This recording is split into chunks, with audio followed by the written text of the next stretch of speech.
Hi friends, welcome to అందాల హర్విల్లు. అందరూ ఎలా ఉన్నారు? బాగున్నారా? ఈరోజు మా ఊర్లో ఫంక్షన్ ఉంది, అందుకోసం అని మేము మా ఊరైతే వెళ్తున్నాము. ఈ వీడియో అయితే తప్పకుండా మీకు నచ్చుతుంది, వీడియో మొత్తం చూడండి. ఇక నేను మా వారైతే బండి మీద అయితే బయలుదేరాము.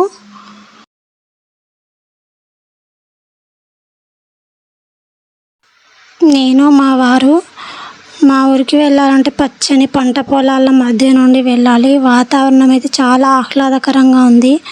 ఈ పంట పొలాలని చూస్తుంటే మీకైతే ఒక విషయం చెప్పాలనిపిస్తుంది. అందరూ దున్ని పొలాలన్నీ నాట్లకైతే సిద్ధం చేశారు. దేశానికి వెన్నెముక రైతు, కానీ దేశానికి మొత్తం ఆకలి తీర్చే రైతు పెట్టుబడి కోసం బ్యాంకులో లోన్ తీసుకుంటే పండించిన పంటకు గిట్టుబాటు ధర రాక ఆ లోన్ కట్టలేక రైతు ఆత్మహత్య చేసుకునే పరిస్థితులు వస్తున్నాయి. కానీ పెద్ద పెద్ద కంపెనీలు లోన్ తీసుకొని కట్టలేకపోయినా ఎవరు పట్టించుకోరు. రైతే రాజు అనే మాటలాగా ఉండకుండా రైతే రాజు కావాలని కోరుకునేవారు ఒక లైక్ చేయండి. పంట పొలాలు పచ్చదనం చాలా బాగుంటుంది. మనకు స్వచ్ఛమైన ఆక్సిజన్ అందిస్తాయి ఈ చెట్లు. నాకు మొక్కలంటే చాలా ఇష్టం అండి. రైతు 6 నెలలు కష్టపడితే మన ప్లేట్లోకి తినడానికి అన్నం వస్తుంది. దయచేసి ఫుడ్ ఎవరు వేస్ట్ చేయకండి. ఏ ఫంక్షన్కి వెళ్ళినా మనం ఎంత తినగలమో అంతే పెట్టించుకోండి ఆహారాన్ని. ఇంట్లో అయినా కూడా ఆహారాన్ని వేస్ట్ చేయొద్దు. అలాగే మేము మా ఊరైతే వచ్చాము. మా ఇంటికి అయితే వచ్చాము. మా ఇల్లు చూడండి, అన్ని రకాల చెట్లతో ఒక తోటలాగా ఉంటుంది మా ఇల్లు. మా పుదీనా చెట్టు చూడండి, ఇక్కడ అంత పుదీనా పారింది కింద.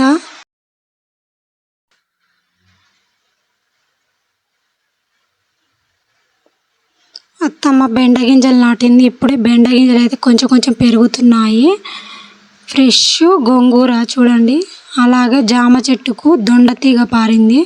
చాలా దొండకాయలు అయితే ఉన్నాయి. అలాగే మరొక జామ చెట్టుపై ఫ్రెష్ జామకాయలు అయితే ఉన్నాయి.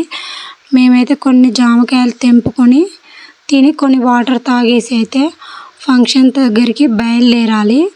ఇక అత్తమ్మ అయితే ఫంక్షన్ దగ్గరికి వెళ్ళింది. మా ఇంటి నుండి 3వ ఇల్లు అన్నమాట ఫంక్షన్ జరిగేది. మా ఆయన వాళ్ళ చిన్ననాటి బెస్ట్ ఫ్రెండ్ వల్ల పాప శారీ ఫంక్షన్ అన్నమాట.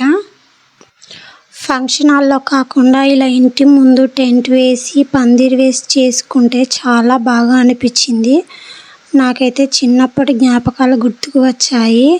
మన చిన్నతనంలో ఏ ఫంక్షన్ జరిగినా ఇంటి ముందు తాటాకి పందిరి వేసి అరిటాకులో భోజనం పెట్టి చిన్నమ్మలు, చిన్నాన్నలు, పెద్దమ్మలు, పెదనాన్నలు, అత్తమ్మలు, మామయ్యలు, అక్క చెల్లెళ్ళు, అన్నదమ్ములు, ఇరుగు పొరుగు వారితో ఏ ఫంక్షన్ జరిగినా అందరం దాదాపు 3 రోజులు సందడిగా ఉండి ఆడుకునేవారం. కానీ ఇప్పుడున్న పరిస్థితులు, బిజీ లైఫ్లు, ఎంత దగ్గరి వారైనా ఫంక్షన్ చూసుకొని వెంటనే వెళ్తున్నారు. మన చిన్నప్పటి ఆ జ్ఞాపకాలు చాలా బాగుంటాయి కదండి. మా అమ్మ వాళ్ళది పెద్ద కుటుంబం. మా నాయనమ్మకి 4 కొడుకులు, 3 బిడ్డలు. మా నాన్న పెద్ద కొడుకు.